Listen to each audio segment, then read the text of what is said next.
Assalamualaikum warahmatullahi wabarakatuh. Perkenalkan, nama saya Rifki Nugraha dari Penjas 5A, absen 25 NIM 18.019.84. Di sini saya akan sedikit memaparkan tentang perkembangan kebugaran, perkembangan keterampilan, perkembangan emosi, perkembangan mental, dan yang terakhir perkembangan moral afektif. Yuk langsung saja ke materinya. Nah, yang pertama yaitu perkembangan kebugaran. Di sini arti kebugaran di sini yaitu bukan hanya tentang kebugaran jasmani yang mengandung aspek kesehatan saja, namun kebugaran jasmani ini juga memiliki forma secara maksimal, yaitu contohnya dibagi menjadi dua aspek. Yang pertama physical fitness dan kedua motorik fitness. Nah, yang pertama physical fitness yaitu mengembangkan suatu kekuatan otot, daya tahan otot, daya tahan aerobik, dan fleksibilitas. Nah, yang kedua yaitu motorik fitness yang mengutamakan kecepatan, koordinasi, agilitas, kekuatan, dan keseimbangan.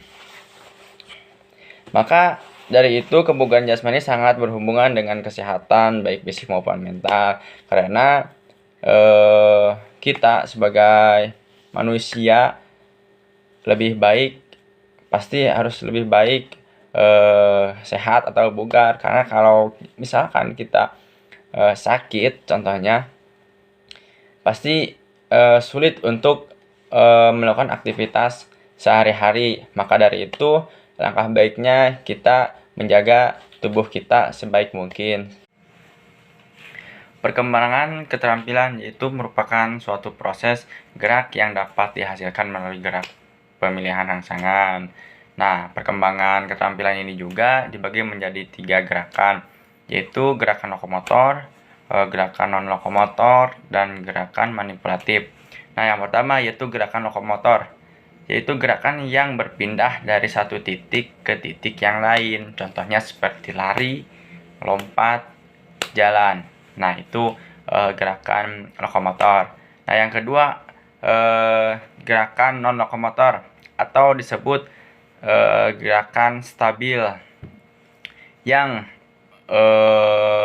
seorang yang menstabilkan posisi tubuh kita. Nah, contohnya seperti ketika kita melakukan keseimbangan pesawat. Nah, kayak melakukan pesawat terbang, dan juga jinjit, memutar, dan jongkok juga itu termasuk non-lokomotor atau kestabilan. Nah, dan yang ketiga yaitu manipulatif. Manipulatif yaitu gerakan yang mengutamakan otot-otot besar untuk melakukan aktivitas yang dominan menggunakan otot besar. Contohnya seperti melempar bola atau menendang bola. Nah, itu perkembangan keterampilan. Nah, yang ketiga yaitu perkembangan sosial emosi. Sosial emosi ini sangatlah berpengaruh dalam sehari-hari, dimana ketika kita misalkan untuk melakukan suatu aktivitas berolahraga, ketika kita menjaga emosi kita, maka permainan itu akan berjalan dengan lancar dan tidak menimbulkan suatu kekerasan atau keemosian yang lainnya. Nah, dampak positif dari menahan emosi kita yaitu meningkatkan suatu kepercayaan diri dan juga meningkatkan karakter kita tersendiri.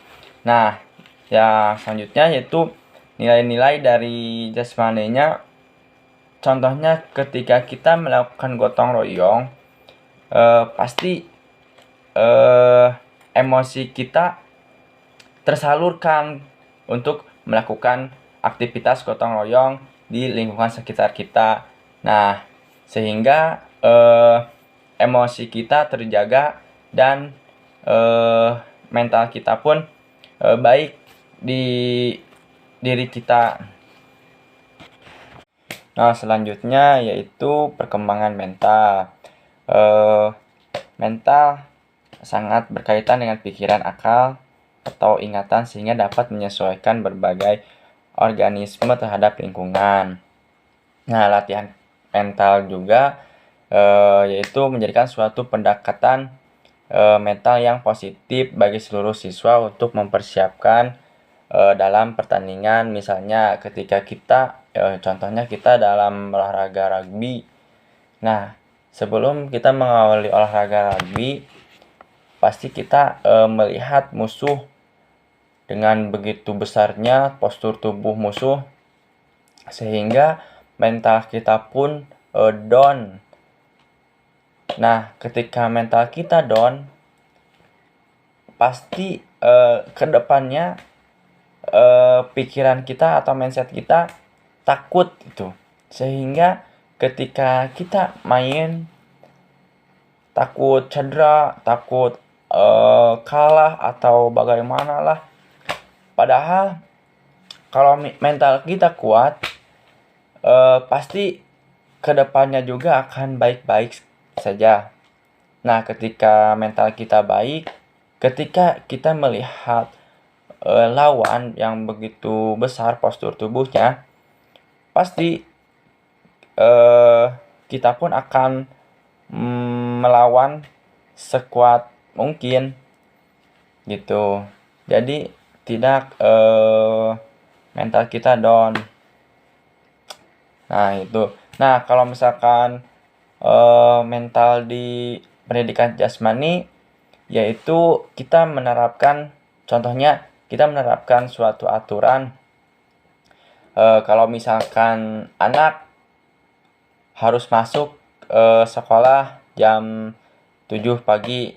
Nah, kalau tidak jam 7 pagi, maka akan dikasih hukuman. Otomatis si anak tersebut itu akan takut. Karena kenapa? Karena si anak itu takut untuk dihukum, sehingga si anak itu melakukan suatu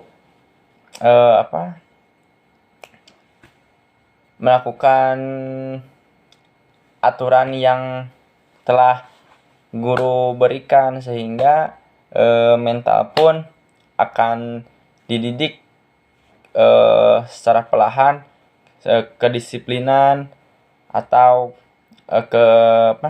suatu pendekatan kepada gurunya itu. Yang terakhir yaitu pengembangan moral afektif, di mana moral ini bertujuan untuk memperbaiki atau mengubah suatu karakter seseorang untuk menjadi lebih baik. Contohnya seperti jujur, dapat dipercaya.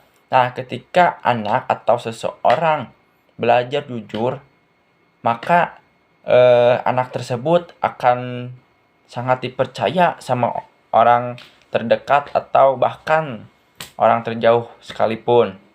Nah, ketika si anak jujur, maka anak itu pun secara tidak langsung anak tersebut itu membangun suatu karakter yang begitu baik untuk kedepannya. Nah, yang kedua yaitu contohnya seperti berlaku hormat atau respect ke atas maupun ke bawah.